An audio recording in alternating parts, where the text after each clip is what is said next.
นุ้ยว่า SL กับ TP นี่มีความสำคัญหลายปานใดในการเทรดโห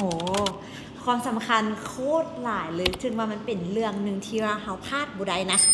เพราะว่าการที่ว่าเฮาอยู่ในตลาด Forex เนาะเฮาฮู้อยู่ว่าเฮาเอาเงินเข้ามาเล่นเห็นบ่เนี่ยสิ่งหนึ่งที่เฮาบ่ควรละหลวมก็คือการที่เฮาฮู้จุดขาดทุน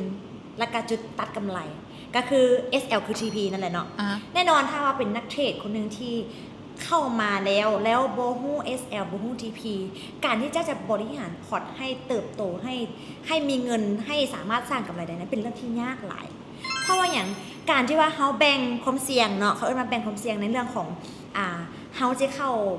ออเดอร์ใดออเดอร์หนึ่งเฮาสิฮู้ว่าเฮาสิเสียเท่าใดอันนี้คือสำคัญทุกคนต้องเข้าใจนะตอนนี้นะว่าเฮาเข้าออเดอร์เนี่ยเฮาจะเสียเงินเท่าใดเฮา